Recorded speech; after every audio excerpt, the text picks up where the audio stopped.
Marcos 16, verse 15, Jesus nagsiling, nalakat kamo sa bubos ng kalibutan, kabibantala ang mayong balita sa tanan ng mga tao.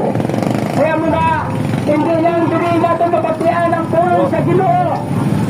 Iskan din kita magkanto, mapapati kita pulong sa Ginoo. Sa mga siyudad, o banwa, o baryo, may ara na gawali pulong sa Ginoo. Alis na, mahal. Iskan sa mga salakyan, may ara nagawali pulong sa Ginoo. Sa mga barko, may nagawali pulong sa Ginoo. Iskan sa telebisyon, may ara nagawali pulong sa Ginoo. Sa atong mga cellphone, mabatian din natin na may nagawali pulong sa Ginoo. Kaya ang luyag sa Diyos, ng iya pulong, mabatian sa bubos na kalibutan. Amo na ang pagpalangga sa Diyos sa aton. Kaya kung aton ang basunon, ini nga pulong. Kung aton huktan, pag aton ipasli sa aton tagipusoon. Kaya ini nga pulong, amo ini ang maghatag sa aton sang kabuhi nga malipayon. Na kita kaya ang luyag sa Diyos sa aton nga mga tao. Na kita magmatarong kita sa tubangan niya. Mga otot palangga kita sa Diyos.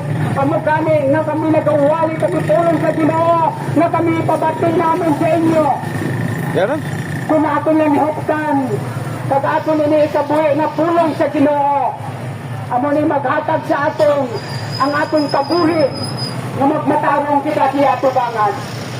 Palangga kita sa Diyos, mga otot ko sa Ginoo. Kay siling sang Mateo 3 verse 1, sa sabto mga adlaw, nagabot Juan Bautista na nagwali sa diserto sa Mutiya, ang siling niya magtiya kamo sa inyong mga sala, kay malapit ng ginarian sang langit. Amo ininawa ng ginambal ni Isaias na propita, sang nagsiling siya, may nagasinggit sa diserto, ama na ninyong alagyan para sa Ginoo. Maghimo kamo sintadlo nga dalan, nga iya paagyan. Amo ni Noan, ang unang ipadala sa Diyos sa kalibutan sa pagsugid sa tanan ng mga tao. Nga ang mga tao maghinulsol na magtalikod na sa sala, pag mangayo patawad sa Diyos. Kaya ang Diyos handa magpatawad sa atong mga kasalanan, pag ang tanan, mga kalautan, panason sa Diyos.